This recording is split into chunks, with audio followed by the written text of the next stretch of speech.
Hello, it's Valerie. This is October 13th, and our presentation today is called Desperation is Dangerous, President Trump's Hard-Fought Victory That Avoided War in June 2018. President Trump's domestic enemies went on a rampage as his scheduled summit with North Korea's chairman Kim Jong-un in Singapore approached, who was threatened by this opportunity to negotiate peace for the Korean Peninsula and attempt to remove the nuclear threat that had been growing day by day. What could anyone lose by this effort to lessen tensions? Was there a profit to be made or a secret to be kept by protecting the seemingly unstable status quo? Let's check out the hints dropped by Q months ago.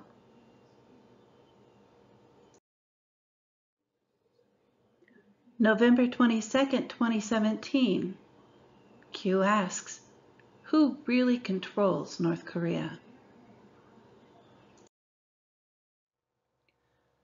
Wednesday, the 1st of November, 2017. Would it blow your mind if I told you Barack Obama has been to North Korea and perhaps there now? Why did his administration do little to slow their nuclear and missile capabilities? Who feeds North Korea with strategic intel? Iran?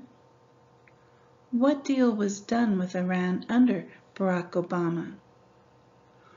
Why was the deal sealed under a top secret classification? Why wasn't Congress notified? Why, after Barack Obama left office, all of a sudden, North Korea has nukes and the tech to miniaturize for payload delivery within the U.S.? What about the NSA, the CIA, the DI, etc., all confirming tech won't be in place for at least 5 years or more? These statements were made in 2016. Why is all of this relevant, and what does it tell you? Big picture is rare. Q. Big picture is rare? What an odd thing to say. What could it mean? Perhaps it's referring to North Korea having one of the world's largest deposits of rare earth oxides. The rare earth elements, REE, are one of China's most valuable exports, used in the manufacture of many high-tech components. Posted on November 15th in 2016 at Elsevier. Could economic wars be launched over mineral resources critical to industrial products that define our 21st century living standards? We are speaking of critical minerals used in components of smartphones, tablets, laptop computers, photovoltaic and fuel cells, catalytic converters, an Internet of Things, reaction catalysts, supermagnets, specialty metals, and many other advanced technologies of the 21st century. China's total rare earths exports declined by 77% in 2010, and global prices quadrupled. The price of one major rare earth compound, cerium oxide, went from $4.70 a kilogram in April 2010 to $36 a kilogram in October. There have been fluctuations in prices since 2010.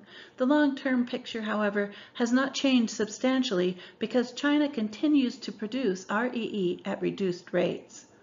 The U.S. Department of Energy is anticipating a critical shortage of 5 rare earth elements necessary for green technology development and construction.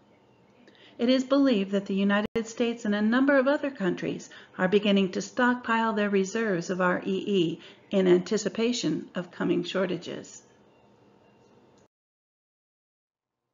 On December 21st, 2017, there were 2 simultaneous Q posts under different IDs. Lots of questions and some cryptic answers. How did North Korea suddenly have miniaturized nukes upon POTUS taking office? What was stated during Hussein's term by agencies? How did North Korea suddenly obtain missile guidance capabilities? What is leverage? Define hostage. Their last hope, Q. Define shutdown. Was Atlanta shut down? Yes. Will North Korea be shut down? Yes. Who controls North Korea? GS/deep state? Leverage. You have a hold of GS for leverage. Remove leverage to capture the flag. Regain control of North Korea. Capture the flag to end the rule. Deep state cabal. In the rule of who? Satan. Who controls North Korea? GS/deep state. Trust in God always. Q. Let's go over some of those questions and answers. August 8, 2017, North Korea has miniaturized a nuclear warhead, U.S. intelligence says. The Defense Intelligence Agency has concluded, according to the Washington Post, that North Korea has successfully miniaturized a nuclear warhead. Many in the open-source nuclear weapons community agree. The U.S. believes North Korea is making nuclear warheads that are small enough to sit on top of a missile. President Donald Trump responds, North Korea best not make any more threats to the United States. They will be met with fire and fury like the world has never seen. August 9, 2017, Fox News reported, Tuesday's bombshell Washington Post story that the Defense Intelligence Agency has determined North Korea is capable of constructing miniaturized nuclear weapons that could be used as warheads for missiles, possibly ICBMs, left out a crucial fact. DIA actually concluded this in 2013. The Post also failed to mention that the Obama administration tried to downplay and discredit this report at that time. December 17, 2017, the busiest airport in the world has been shut down by a catastrophic power outage. Hartsfield-Jackson Atlanta International Airport suffered a catastrophic power outage on Sunday. The outage is believed to have been caused by a fire at an underground Georgia power facility.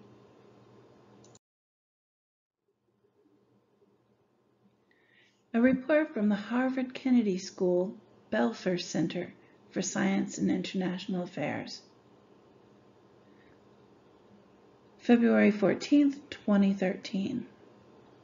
Obama's strategic patience on North Korea is turning into strategic neglect. Author William H. Tobey.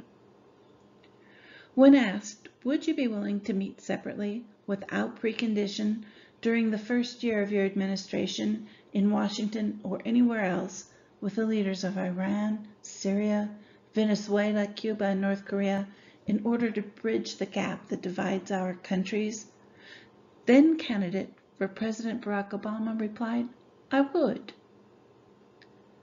That answer is little noted nor long remembered, yet the challenges posed by North Korea and Iran's nuclear programs have only grown.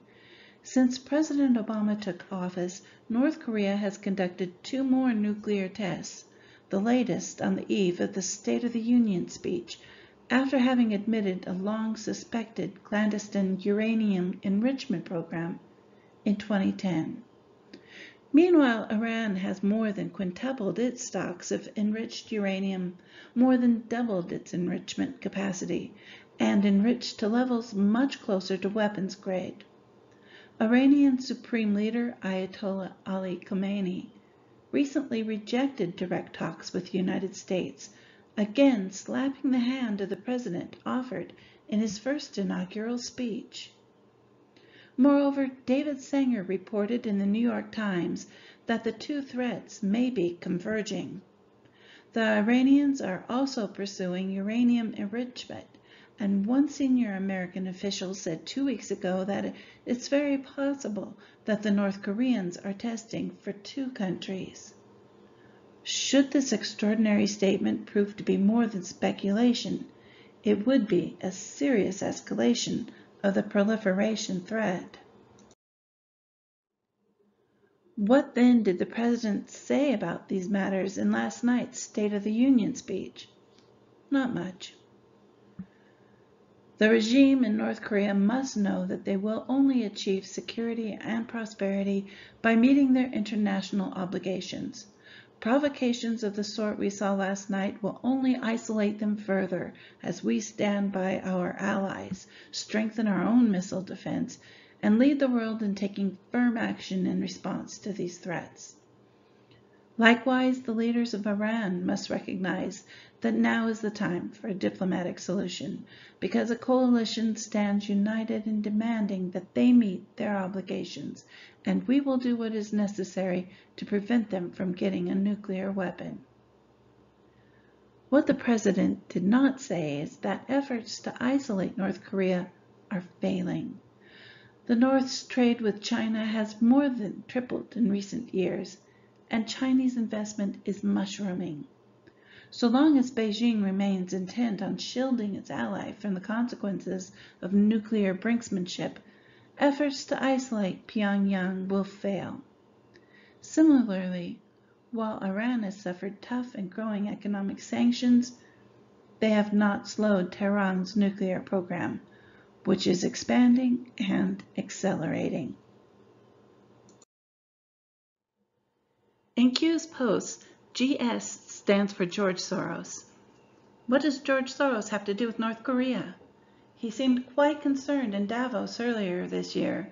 As reported January 26, 2018, billionaire investor George Soros says the Trump administration is a danger to the world, and the opposition the president has garnered will make him a temporary phenomenon, which will disappear in 2020 or even sooner. During a speech at the World Economic Forum in Davos, Switzerland on Thursday, Soros, 87, who heads the Soros Fund Management and Open Society Foundations, slammed President Donald Trump and his leadership, CNBC reports. While laying into Trump, who is also in Davos for the forum, Soros mentioned the current drama unfolding between North Korea and the U.S. Soros said Trump's handling of the situation with North Korea is moving the U.S. towards nuclear war because it is unwilling to accept North Korea as a new nuclear power. The fact is, North Korea has become a nuclear power, and there is no military action that can prevent what has already happened. Q's post on January 19, 2018. Barack Hussein Obama's cabinet/staff. Who used private email addresses? What was the purpose? Loretta Lynch, Hillary Rodham Clinton, James Comey, James Clapper, Chuck Schumer, Andrew McCabe, John McCain, Rod Rosenstein, Susan Rice, John Brennan, Huma Abedin, Valerie Jarrett. Did Hussein use a private email address? At what? Who just resigned from Google? Why was Eric Schmidt in North Korea? Why was Eric Schmidt in North Korea? What private network did Eric Schmidt set up in North Korea? What private network did Eric Schmidt set up in North Korea? Who else was in North Korea during this time? What private email address did Hussein use while in office? Why would the chairman of Google travel to North Korea? Why would North Korea allow access to Eric Schmidt? Nothing is ever truly erased or deleted. These people are stupid. Declassification by POTUS would be the shot heard around the world. Q. 4 weeks earlier, he had posted a strange photograph, which we now know is Eric Schmidt and Bill Richardson in a very cold room with propaganda on the walls, so we can think of it as North Korea, a computer room. Bill Richardson, if you recall, was a governor of New Mexico, but more importantly, he was the UN ambassador in Bill Clinton's administration. We know by files published by WikiLeaks, reveal that Barack Obama's personal email address in 2008 was bobama@ameritech.net, probably a Chicago internet provider. Did he have a Gmail account later? Well, I think Q knows. Let's take a look at Eric Schmidt now.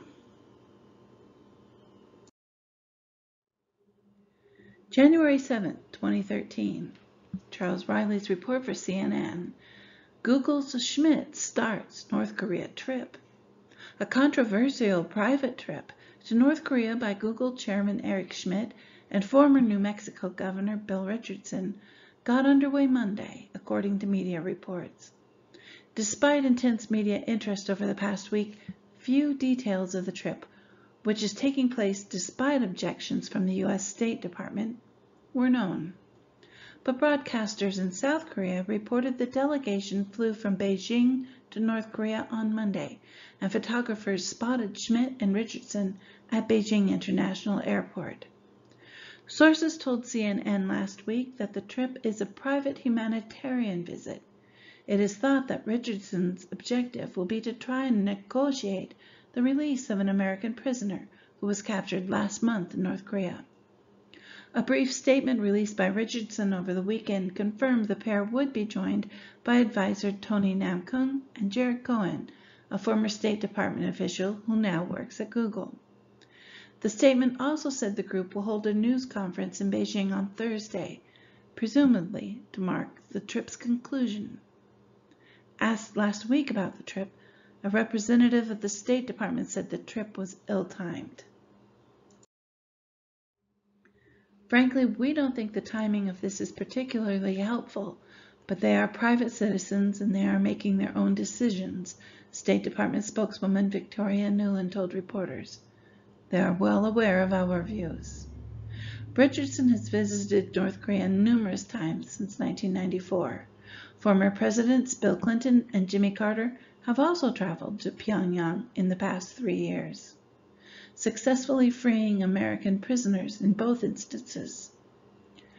New North Korean leader Kim Jong-un has expressed a desire to increase the country's technological and industrial standing in the world. Google has been expanding its presence throughout Asia in recent years, but it has run into problems in China due to censorship concerns. It is unclear if Schmidt will meet Kim during his visit. In a statement issued last week, a spokeswoman for Google said the company does not comment on personal travel. Eric Schmidt's daughter, Sophie, accompanied him on the trip and wrote about it on her blog. She said the trip was Richardson's, who had invited her father, who had invited her. The trip had dual goals, political and technological. It was a 9-person delegation in total. We left our phones and laptops behind in China since we were warned they'd be confiscated in North Korea and probably infected with Lord knows what malware. We carried a ton of cash since that was the only way to pay for anything. Sophie continues in her blog. On the tech front, everything that is accessible only in special tiers. Their mobile network, KoryoLink, has between 1 and 2 million subscribers. No data service, but international calls were possible on the phones we rented. Realistically, even basic service is prohibitively expensive, much like every other consumption good, fuels, cars, etc. The officials we interacted with and a fair number of people we saw in Pyongyang had mobiles, but not smartphones. North Korea has a national intranet, a walled garden of scrubbed content taken from the real internet. Our understanding is that some university students have access to this. On tour at the Korea Computer Center, a deranged version of the Consumer Electronics Show, they demoed their latest invention, a tablet running on Android that had access to the real internet. Whether anyone, beyond very select students, high-ranking officials, or occasional American delegation tourists, actually get to use it is unknowable. They seem to acknowledge that connectivity is coming and that they can't hope to keep it out. North Korea News Org. Sanctions prevent Google from North Korea operations, says Eric Schmidt. Chad O'Carroll, November 20th, 2017, writes, Google is currently unable to take practical steps to improve access to information in North Korea, Alphabet Inc. Chairman Eric Schmidt said at the Halifax International Security Forum on Saturday. Responding to an NK question about how Google might be able to practically increase information access in the North, the Alphabet Inc. chairman said U.S. law would be an obstacle. I think given the current state-to-state footing, it would be very difficult for us to do anything because of the sanctions, Schmidt said. When I went to North Korea in 2013, it was with the goal of improving communications between individuals. But it's not possible and not legal to do business there in any material way. A gradual tightening legislative environment has meant it is now impossible for the majority of Americans to legally visit North Korea, with both U.S. and UN sanctions now preventing the majority of investment or joint venture commercial operations there. As a result, companies like Google would be limited in terms of actions they can take on the ground in the North. I am one of those people who believes that North Korea will be a safer opponent, a less dangerous opponent, if they are better connected to the world, and I really believe that, Schmidt said. YouTube, which is owned by the Google holding company, Alphabet Inc., notably banned a selection of North Korea-linked channels earlier this year for violating YouTube's community guidelines. Observers at the time speculated the ban was because North Korean authorities might have profited from advertising revenue provided by YouTube to the channels, or because of the fact the videos were linked indirectly to the recently sanctioned Propaganda and Agitation Department. But Schmidt said on Saturday that he is opposed to all forms of censorship and said that his preference would be to always include propaganda-like material in search results, but to rank the content low. The Alphabet Inc. chairman went to North Korea in 2013 with Jared Cohen, director of Google Ideas, and former New Mexico Governor Bill Richardson. A month after that, on December 17, 2017, it was announced one of Google's longest-running executives is stepping away from the tech giant's parent company, Alphabet. Eric Schmidt, who joined Google in 2001 as its CEO and chairman, is stepping away from his current role as executive chairman of Alphabet. Schmidt became executive chairman of Google's board in 2010 and maintained the position when the company restructured in 2015 to become Alphabet. He will stay involved as a technical advisor, the company announced on Thursday. On April 19, 2018, Q left another drop. Big error. Pelosi admits travel to North Korea in the past. Archive immediately.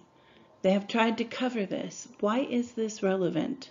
He drops a link to C-SPAN where it does show her speaking about her North Korea trip in about a 2.5-minute clip there. He goes on, these people will lose everything. Q. Now I speculate. Could it be that Nancy Pelosi was in Bill Richardson's 9-person delegation that traveled to North Korea in 2013, along with Eric Schmidt, his daughter Sophie, Google's director of ideas Jared Cohen, and advisor Tony Namkung, who helped set up an AP bureau in Pyongyang the prior year? About that trip, Schmidt, a staunch proponent of internet connectivity and openness, is expected to make a donation during the visit, while Richardson will try to discuss the detainment of a U.S. citizen jailed in Pyongyang, members of the delegation told AP. They asked not to be named, saying the trip was a private visit. The NKAP wouldn't name the delegation members if told not to, because that's not how the not free press must work there. Was a server secretly set up in North Korea at that time for email communications within the Democrat National Committee the Obama administration, intel agents, and elite globalist allies to bypass federal archives and FOIA requirements. Was this the gift Eric Schmidt was expected to bring, along with tons of cash?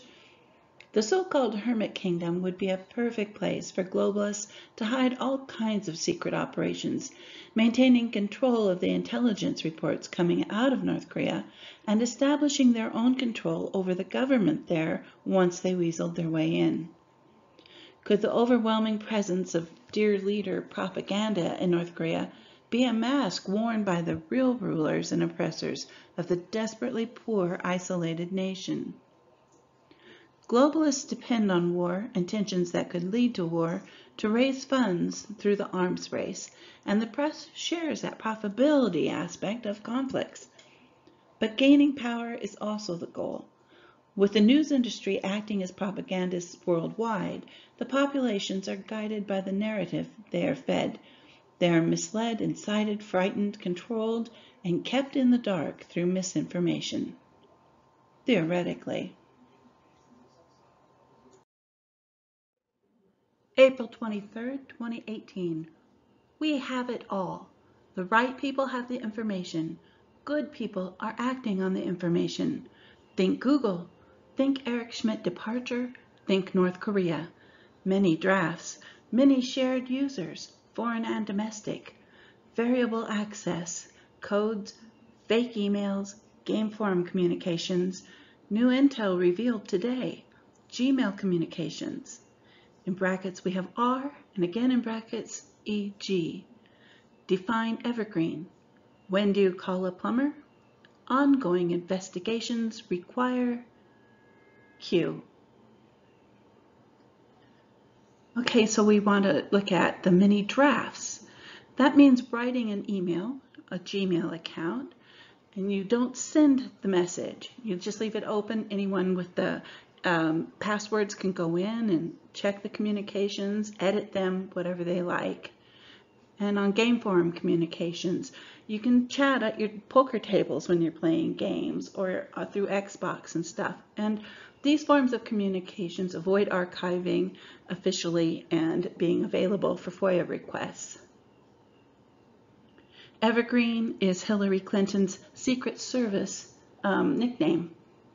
When you call a plumber is when you have a leak, but ongoing investigations require no leaks. In November 2017, President Trump and Melania visited China to meet with President Xi Jinping.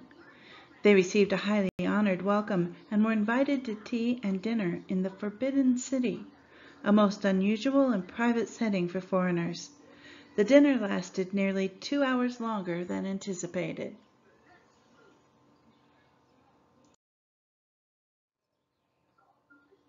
Many Q followers believe President Trump also secretly met with North Korea's Chairman Kim Jong-un while in the Forbidden City. Grievances from both sides were heard, and the foundation for a future meeting was laid. Further plans were set when Kim's sister was seated near Vice President Mike Pence during the Winter Olympics held in South Korea in February 2018. Though relations seemed chilly between the two officials, that may have been to prevent any speculation that talks were already underway between the two countries. Why so secretive? Because powerful controlling forces behind the scenes in North Korea already had ties to America, ties that violated American laws and provided bad intel to the administration. Trump's administration was going around the unofficial cabal without letting them know that he knows. American press coverage treated Kim Yo-jong like a celebrity during the Olympic Games. She was accompanied by Kim Yong-nam, 90, the president of North Korea's Supreme People's Assembly, a member of North Korea's Old Guard. On February 9, 2018, Mark Landler wrote for the New York Times, "No handshakes as Pence avoids Kim Jong-un's sister at Olympics." They stood not 10 feet apart in a VIP box, the 58-year-old Vice President of the United States and the 30-year-old sister of North Korea's reclusive dictator, representatives of two countries locked in a stubborn, ever more perilous nuclear standoff. But Mike Pence and Kim Yo-jong stared fixedly ahead during the chilly, blustery opening ceremony of the Winter Olympics on Friday in Pyeongchang, South Korea. There would be no dramatic handshake to upstage the athletes, flight carriers, drummers, or torchbearers. The politics behind this near miss were set a week earlier in Washington, a senior administration official said, when President Trump told Mr. Pence in a meeting with Secretary of State Rex Tillerson and the National Security Advisor General McMaster that he was open to a meeting between the Vice President and the North Koreans, but only if Mr. Pence delivered a tough message and only if the encounter was away from TV cameras. Mr. Pence spent much of his trip to Asia shoring up the United States' ties with South Korea and Japan, and flinging sharp words at North Korea. Tillerson and McMasterson were in that meeting, eh? Both are gone now from Trump's administration. Speculation is that they were sources of leaks to the press, and perhaps directly to the old guard cabal of globalists that controlled North Korea. Unfortunately, that speculation was reinforced when McMaster's father was killed in a nursing home immediately after he lost his useful position. The new Secretary of State, Mike Pompeo, is close to President Trump and has worked tirelessly to promote his goodwill, yet hardline missions around the world, particularly in the Far East. During the 2018 Easter holiday weekend, CIA Director Mike Pompeo traveled to Pyongyang, North Korea, and met with Kim Jong-un, laying the groundwork for an upcoming summit between Kim and President Trump. President Trump tweeted, "Mike Pompeo met with Kim Jong-un in North Korea last week. Meeting went very smoothly and a good relationship was formed. Details of summit are being worked out now. Denuclearization will be a great thing for the world, but also for North Korea." Final note in North Korea background information. We will notice a missing I in the word missile in several Q posts. It draws our attention to look for it and connect the posts to each other and to the President's tweets. There is an underlying message, one you won't hear from the fake news. That's why we follow Q. Let's learn about the real struggle to bring North Korea out of the dark and into the light. The dark is represented by the controlling globalist cabal and old guard leadership. The light is freedom through denuclearization as negotiated by President Trump's team. 22nd of December 2017. Missile. Fox 3, splash, as the world turns. Red October. Q. Just prior to traveling to Singapore for his summit with Kim, President Trump attended the G7 meeting in Quebec, Canada, and left early. The press reported that tensions were high between Trump and our allies, especially Germany, France, and Canada. Early Friday morning, just before he was to depart for Quebec, Mr. Trump renewed his criticism of U.S. allies over trade, tweeting, "Looking forward to straightening out unfair trade deals with the G7 countries. If it doesn't happen, we will come out even better." He also singled out the country hosting the summit with another tweet. Canada charges the U.S. a 270% tariff on dairy products. They didn't tell you that, did they? Not fair to our farmers. In response, John McCain tweeted, "To our allies, bipartisan majorities of Americans remain pro-free trade, pro-globalization, and supportive of alliances based on 70 years of shared values. Americans stand with you, even if our president doesn't. Sent at 7:55 p.m. on the 9th of June, 2018. John Brennan chimed in. After Donald Trump tweeted, Prime Minister Justin Trudeau of Canada acted so meek and mild during our G7 meetings, only to give a news conference after I left saying that U.S. tariffs were kind of insulting, and he will not be pushed around. Very dishonest and weak. Our tariffs are in response to his 270% on dairy. John Brennan wrote, your wrong-headed protectionist policies and antics are damaging our global standing as well as our national interests. Your worldview does not represent American ideals. To allies and friends, be patient. Mr. Trump is a temporary aberration. The America you knew will return.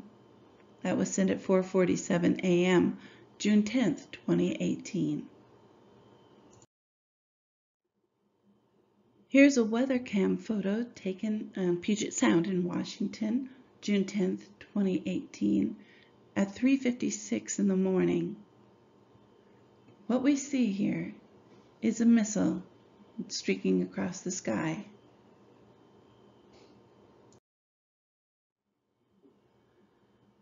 The day before McCain had sent out the tweet we read, he had criticized President Trump's suggestion that Russia should rejoin the summit group. The first meeting was in France in 1975. Originally, the group was made up of 6. Canada joined the following year, and Russia officially joined in 1997, making it the G8. So where's 70 years of shared values? Russia is part of the summit's history. It was excluded in 2014 as punishment for its land grab invasion of Crimea. So what are these 70 years of shared values among globalists? It doesn't apply to the G7, but does make sense if he is actually referring to the division of Korea along the 38th parallel following World War II, and then the Korea War in 1950. Was he signaling that action was imminent to maintain the current status of North Korea as it was being manipulated by globalists? Is that why the missile was fired near Washington's Whidbey Island, practically at the Canadian border, exactly 10 hours after his tweet? Or could the 70 years of shared values refer to the Five Eyes intelligence sharing alliance, which included Canada exactly 70 years ago? Today, the 5 nations are the UK, United States, Canada, Australia, and New Zealand. James Comey tweeted this on June 9th, 2018. Our national security relationship with Canada is vital and saves American lives. It was built over generations and is bigger than any person or dispute.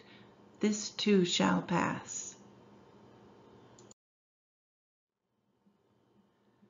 The summit meeting went on as planned, ending a bit early, and President Trump flew home ahead of schedule, taking an unusual route.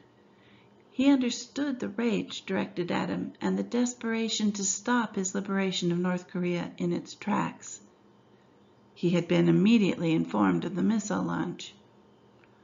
I believe an attempt was made on Kim's life in Singapore as well, but Blackwater mercenaries were on the job to protect him, and he avoided any incident as he toured the city prior to the summit. A proxy may have been in his place to lure assassins away from their intended target. While the press was all too happy to overstate and criticize the tensions at the G7 meeting, they didn't expose the dangers encountered by the president or chairman at their summit. If a tragic attack had been successful, I'll bet they were prepared, possibly tipped, to breathlessly report that, but not willing to call out any prior warnings. Here we see the president and the chairman happily conducting their meeting and posing for photographs.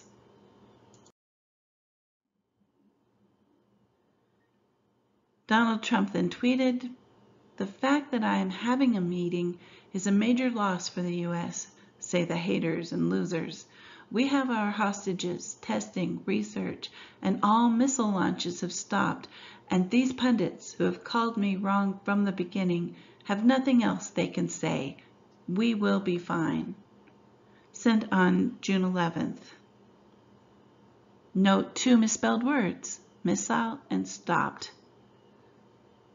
Yes, thank God, all missiles were stopped.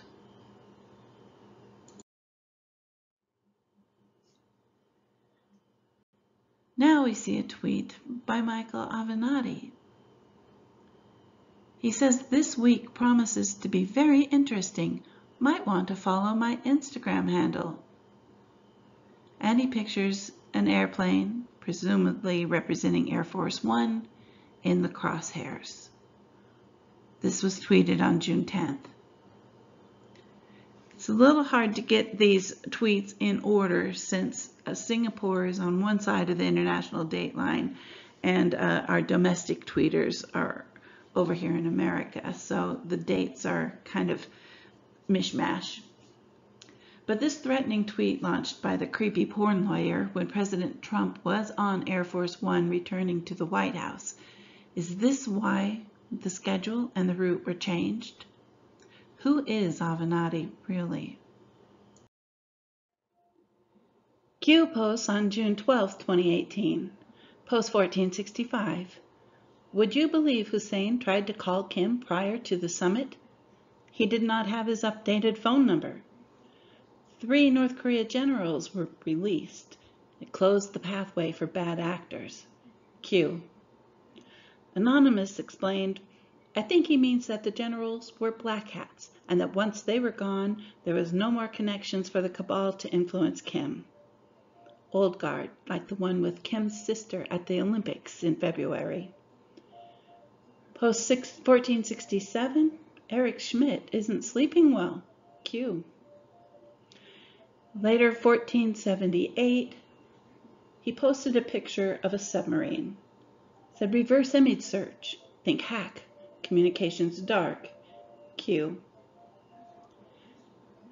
Communications dark, I think, means that communications had been stopped out of the server that had been set up in North Korea by Eric Schmidt a few years earlier. Where does a reverse image search lead? To this story, first reported June 8th. China hacked sensitive U.S. Navy undersea warfare plans, Washington Post.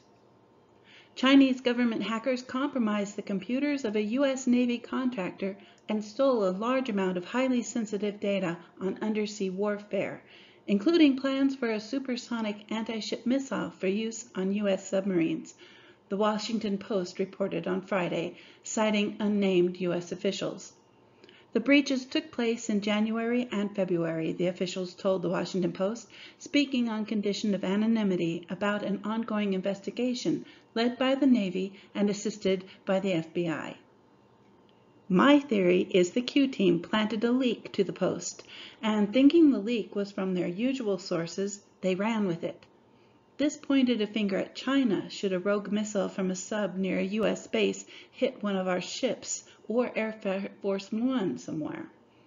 Yeah, the cabal did have missile launches planned, but the blame was supposed to go to Russia, not China. Sneaky old Q. Instead of catching on that their plan had been discovered, remember Q says these people are stupid, they continued on as the leaders tweeted out the code to fire.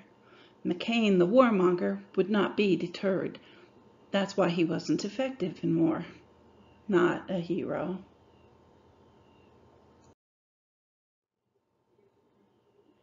July 27, 2018.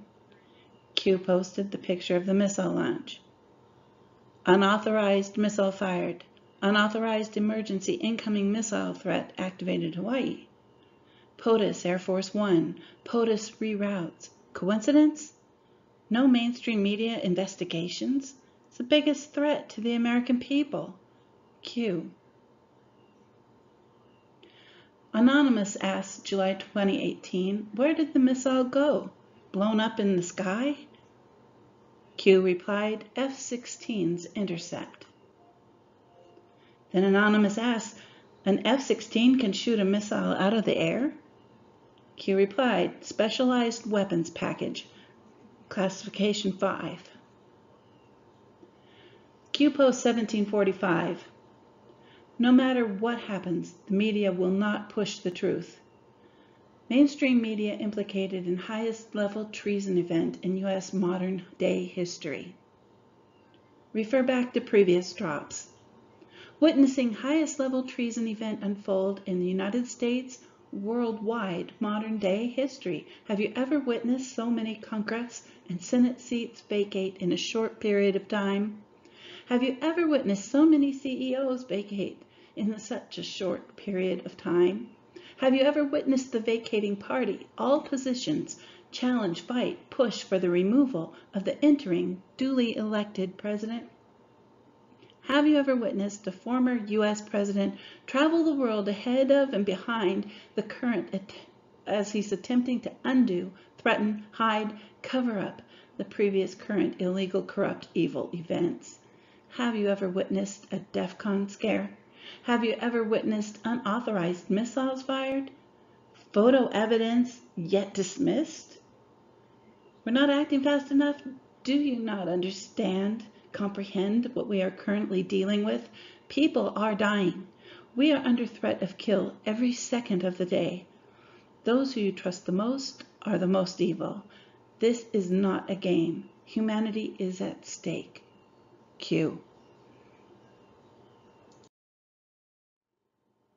The missile launched in the wee hours of June 10th from just off of Whidbey Island in Washington and shot down over volcanic islands of southern Alaska was fired at the wrong time to take down Air Force One and headed in the wrong direction to disrupt the summit in Singapore. Where was it aimed? Well, if the target was American and the blame was to be cast upon Russia, then it seems it was headed to the Baltic Sea where Baltops were underway. Baltops 2018 Daily Update, June 10th. Baltic Sea, Vice Admiral Lisa Franchetti, Commander, U.S. 6th Fleet and Commander Naval Striking and Support Forces, NATO, Strike for NATO, flew in on an MH-60S Seahawk helicopter to meet with the crew of the Arleigh Burke-class guided missile destroyer USS Bainbridge. Baltops is an annual joint multinational maritime-focused exercise scheduled for June 1st through the 15th, 2018. It is designed to improve training value for participants, enhance flexibility and interoperability, and demonstrate resolve among allied and partner forces in defending the Baltic Sea region. We will soon visit part 2 of this story, which unfolded in Puget Sound 2 months after the rogue missile launch. Where did the submarine come from? Who had control of the sub? What happened to it? Those answers were provided when a plane was stolen from SeaTac Airport and crash-landed on Ketron Island. The pilot's name was Richard Russell.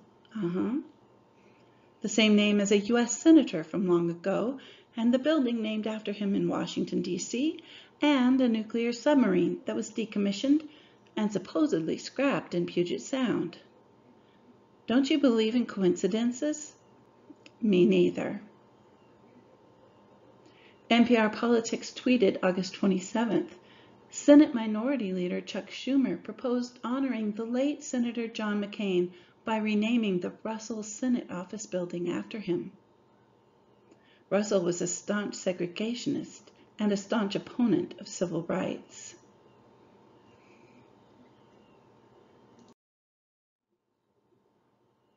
The Russell Hustle. This graphic found on Richard Russell's website. And President Trump, it's always good to be underestimated. Q.